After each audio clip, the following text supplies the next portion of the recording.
Like when I said, I don't have to tell y'all everything. So my thing is, why did that many cops pull us over for speeding? You need to hire a lawyer? Yeah, I agree.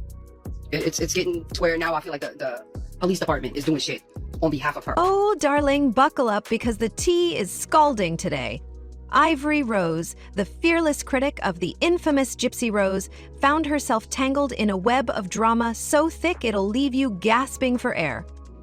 What started as a solemn vigil for Day Blanchette turned into a jaw-dropping sequence of events straight out of a thriller. Picture this. Ivory and her husband, heading home after the vigil, find themselves pulled over by the police. Now, a traffic stop might sound routine, but what followed was anything but ordinary. Here peacefully in honor of Dee. I believe that she hasn't gotten any justice, and I just want to come and support that. And ain't nobody gonna tell me I can't do what I feel in my heart is right. So I'm doing this in honor of her. 4 squad cars surrounded their vehicle like a scene from an action movie. Officers swarmed in, aggressively ordering them out, slapping cuffs on them, and forcing them to stand against their car like fugitives on the run. Ivory, visibly shaken, kept pleading for answers. What had they done to deserve this? Speeding, the officers claimed. But their actions told an entirely different story, one drenched in menace. Here's where it gets spine-chilling. While stuck in the back of a police car, Ivory noticed something that sent her mind racing. On the officer's investigation screen flashed her TikTok username, Ivory R. I'm not gonna really approach any. I don't really go around her. I'm just only being here in support of the vigil for Dee. Me and hubby get put in handcuffs last night. Let me tell you why. So we leave dinner and we driving home. Yes, babe, her TikTok username. Coincidence? Not a chance. The sheer specificity of this connection screamed premeditation. Ivory, known for her vocal activism against Gypsy Rose, was convinced this wasn't just about a speeding ticket. It was personal. But wait, it gets worse. The officers began rummaging through their car, turning it into a chaotic mess. Family belongings? Scattered. Medical records? Rifled through. Gift-wrapped presents for her kids? Ripped apart. It was invasive, humiliating, and left Ivory feeling powerless.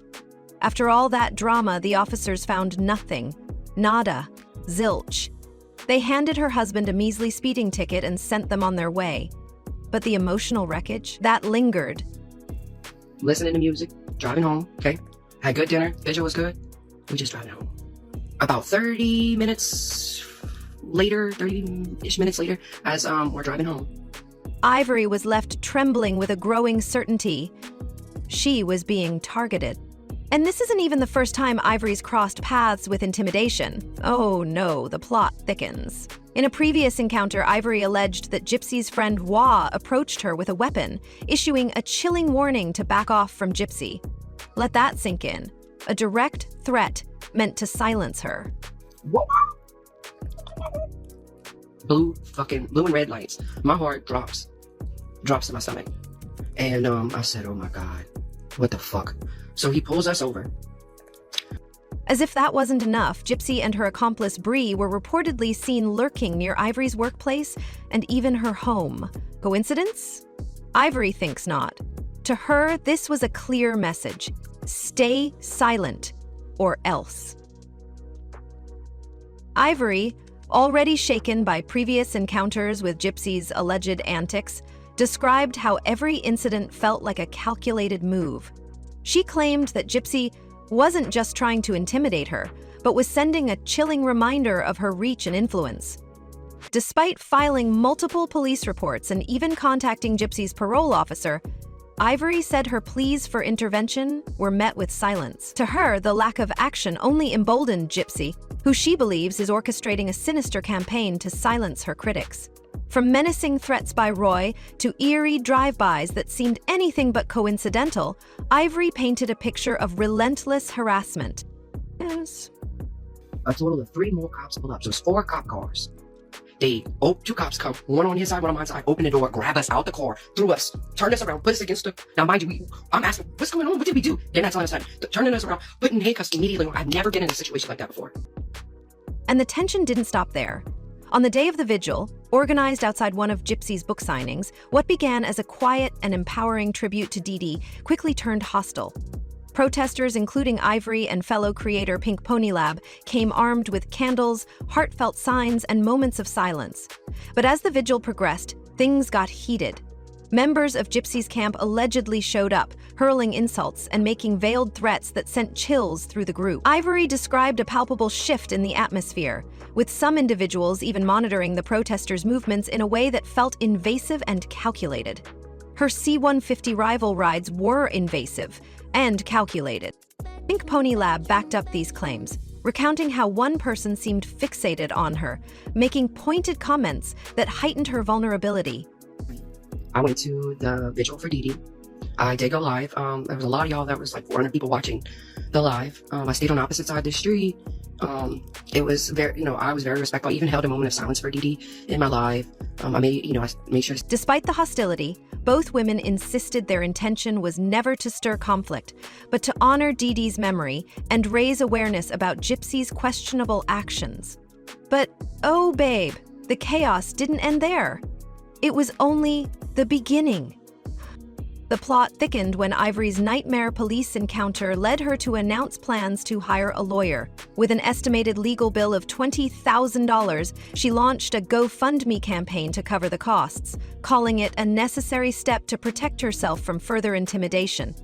And while her supporters rallied behind her, critics were quick to pounce. They accused Ivory of exploiting the situation for financial gain, demanding hard evidence, like the speeding ticket issued to her husband or the body cam footage from the police officers involved.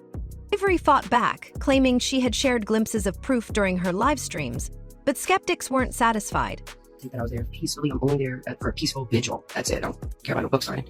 I'm only caring about a peaceful vigil. That's it. I don't care about nothing else. So I met up with Pink Pony. That was so much fun. I met up with Anne. She was there as well. The guy with the sign, his sign was freaking cool, y'all. And there was... The timing of the fundraiser, so close to the holiday season, raised even more eyebrows. Was it a cry for help or a savvy move to cash in on public sympathy?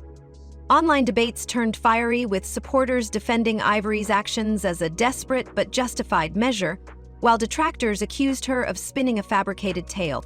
The backlash became so intense that Ivory eventually decided to take down the fundraiser.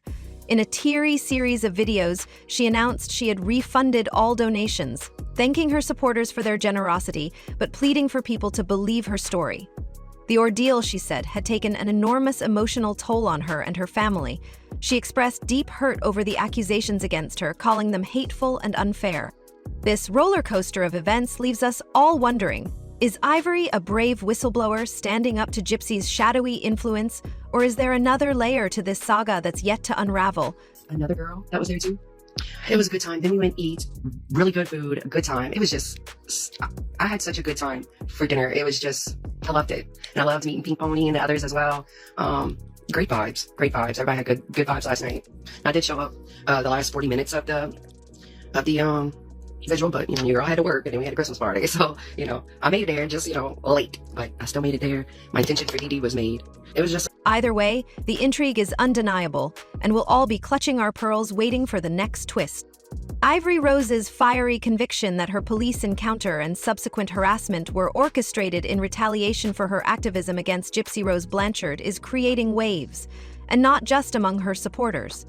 Despite the relentless criticism and accusations of exaggeration, Ivory isn't backing down. Her tearful videos, filled with raw emotion, continue to strike a chord with some viewers, while others remain staunchly skeptical, fueling an ever-growing divide in public opinion. But wait, there's more! Pink Pony Lab, another outspoken creator who has joined the ranks of those challenging Gypsy's narrative, revealed her own chilling experiences of harassment. During Gypsy's book signing event, she claims she was explicitly threatened by an individual whose words were so direct and unsettling that she immediately reported them to the police. Shockingly, the officers on site allegedly brushed off her concerns, dismissing her warnings and allowing the threatening individual to freely enter the venue. A really good time. If anybody was aggressive, it was the other side, the way they were outside taking pictures. Rogan yelled something at me. Oh, she made it. Look at her. She made it. But, I didn't have any responses. I didn't really want to be anywhere near that guy. I just wanted to be there for Didi, just for Can you even imagine? The lack of action wasn't just frustrating, it added to the mounting suspicion that authorities were reluctant or outright refusing to intervene in situations involving anyone linked to Gypsy. Pink Pony Lab didn't stop there. She dropped another bombshell, accusing the Lifetime production team of deploying high-pressure tactics to force her into giving an interview. Despite her repeated refusals, she claims their persistence bordered on harassment, with multiple attempts to corner her into participating. According to Pink Pony Lab, the entire event felt orchestrated, as though it was less about honoring Dee Dee's memory and more about crafting sensationalized content that conveniently silenced critics. If that's not enough to give you chills, Pink Pony Lab described a constant feeling of being watched and manipulated throughout the event. She recounted moments where she felt more like a target than a protester. A peaceful vigil for Dee Dee. That's it. I don't care about nothing else. But after we left dinner, me and hubby was on the way home, and something real fucking weird happened. Really fucking weird. So me and hubby get put in handcuffs last night. Let me tell you why. Painting a picture of an elaborate scheme designed to safeguard Gypsy's public image at any cost. The emotional toll was undeniable, yet Pink Pony Lab, much like Ivory, has refused to let the fear of retaliation muzzle her. Lou ran after her down the hallway and through the front door toward her uncle's. Instead, she's doubling down on her efforts to support others facing similar intimidation, determined to keep speaking out. But as these revelations pile up, so does the public's skepticism.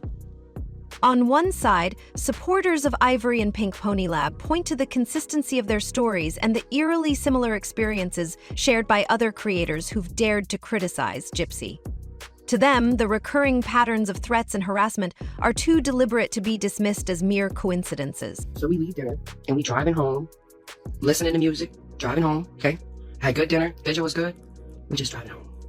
About 30 minutes later, 30-ish minutes later, as we're driving home, whoa!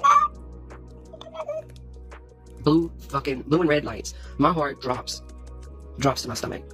And I said, oh my God, what the f? They argue there's a deeper truth lurking behind the drama, one that skeptics are too quick to ignore. On the flip side, critics are pulling no punches. They've honed in on what they see as a lack of concrete evidence, demanding everything from body cam footage to official police reports to back up these explosive claims. The timing of Ivory's GoFundMe campaign, so close to the holiday season, hasn't helped her case, with detractors accusing her of exploiting the situation for sympathy and financial gain. The backlash has only grown louder, with calls for accountability and transparency overshadowing the creator's original message. So, what's the real tea here? Are Ivory Rose and Pink Pony Lab brave truth-tellers exposing a hidden web of intimidation? Or is this a case of drama blown wildly out of proportion? Is law enforcement complicit in a larger scheme, or are they just caught in the crossfire of a social media storm? One thing's for sure, darling, this story isn't over, and the truth will have us all on the edge of our seats. So, and that's all for today, my lovely drama seekers. If you've made it this far, you're officially part of the T-Squad. Welcome to the family. Don't forget to smash that like button, hit subscribe, and turn on those notifications because you know the next chapter of this saga is just around the corner. Trust me, you won't want to miss a second of the drama. Thoughts? Drop them in the comments below. I want to hear everything. Whose side are you on? Are you Team Ivory, Team Gypsy, or are you just here for the popcorn? Let's get the conversation going because your opinions are what make this channel thrive. P.S. Don't forget to follow me on Instagram, Twitter, and TikTok for even more behind-the-scenes gossip and updates. It's a vibe you won't want to miss. All right, my loves, stay safe, stay fabulous, and remember, the truth always comes out in the end. And I'll be right here to spill it when it does. Love you, mean it. See you in the next one. Bye!